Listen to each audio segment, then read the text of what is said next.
Hey guys, it's Mike. It's Rowena. This story is obviously in the front page of every newspaper. What's happening in North Korea right now. Now, we're going to try to break it down for you, but this is a really complicated story. It's been going on for a while now. Obviously, North Korea over the past decade has been trying harder and harder to become... Flex their muscles. Well, flex their... I don't think they have any muscles, but they're trying to flex something. And they're trying to obviously become a nuclear nation. And they're doing a lot of bomb testing, missile testing. Most of them have been failing, quite embarrassingly. But most recently, a set of ballistic missiles landed very close to Japan. Right, and Trump, obviously being the new president, he's trying to flex his muscles, and we're kind of at a dangerous time here with North Korea, because North Korea on its own is not a big deal. It's just North Korea. Did you know they do have one of the largest armies in the world? They do? Oh yeah, absolutely. They have one of the largest armies in the world. But at the same time, they're like... It's not hard to imagine though. Yeah, because everyone has to go into that's how they live, because... That's what all the guys do there. Yeah, exactly. Like there's no Walmarts to work in. But recently, it's been getting to a point where the U.S. is saying, stop these tests now. All options are on the table. So right now, what are the options? There's only three options, really. One is basically the U.S. has to convince China to put up stricter sanctions on North Korea, because China is really North Korea's only ally. And strongest ally. Right. And two, the U.S. will have to kind of bribe North Korea. Be like, here's some goodies. Stop what you're doing. Kind of like to a kid. Yeah. All right. Three, war. Yeah. Those are the only three options on the table right now. And it's even gotten to a point where Chinese officials have been telling North Korea to cool it. Yeah. Because war could break out at any time. They've been telling North Korea to cool it. They've also been telling the U.S. to kind of chill as well. Because obviously China doesn't want it. Nobody wants to go to war except North Korea. I'm sure they'll love it, whatever. But at the same time, like the reason why China is so strong on North Korea is like we mentioned, that is one of their only allies. Because if you look at the communist states in the world, all right, China, is it really communist anymore? Now it's kind of a hodgepodge of different things. But North Korea, dictatorship, communist nation, there's not a lot of communist states out there. So they're kind of like trying to look after each other's back because if nobody wants to be the only communist state in the world. Yeah.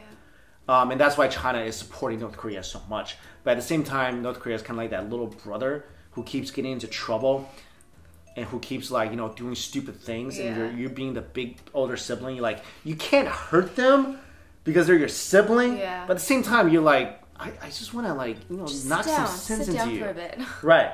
So right now it's crazy because just this past weekend it was the Day of the Sun Festival in North Korea. Yeah.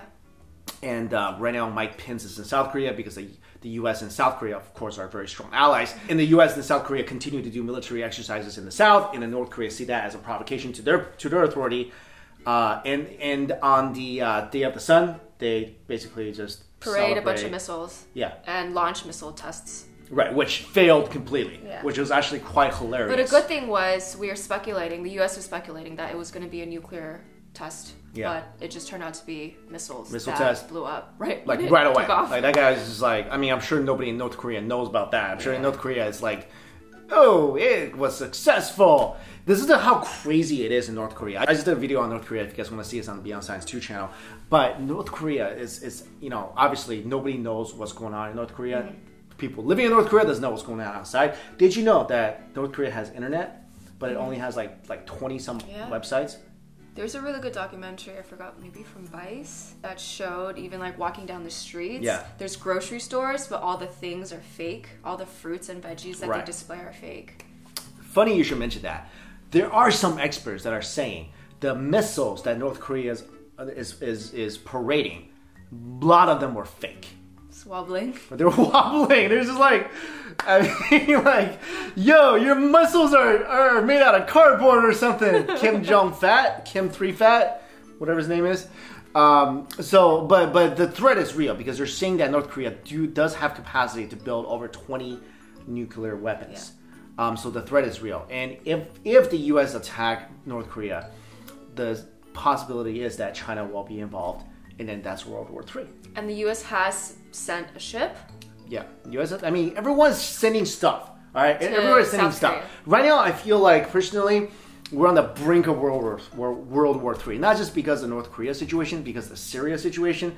Like Russia's involved. Like I feel like, you know what I'm saying? I feel like I don't know. I don't feel good about Every this. corner of the globe, something's going on. Right. I feel like any given day, I could wake up, turn on the news, and all of a sudden, that's it. There's some linchpin like that was knocked over, and then that's it. We're at war.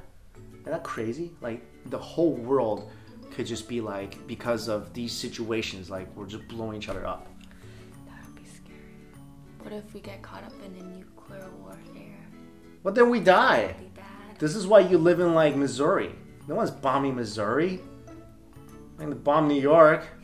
No one's bombing Missouri or Kansas. That's why when I was living in the Midwest, I was like, yo, we're safe. No one's bombing Kirksville, Missouri. Yeah. I mean, but now we're not. Anyway, right now the situation is really tense, and every day there's some new progress. So we'll start updating you guys on the situations as they happen. But what we talked about is kind of what's been happening so far. So let us know your thoughts on the situation. Do you feel like World War III might be very imminent? And if that happens, where do you think the safest place is? Maybe New Zealand. That's pretty far away. Or like Antarctica. Or the North You Pole. can't live in Antarctica. You'll live with the penguins. Wait, it's penguins in Antarctica or the North Pole? They're somewhere. Pole? I don't even know. I'm just really bad at this stuff. All right, guys. Thanks for watching this video. See you later.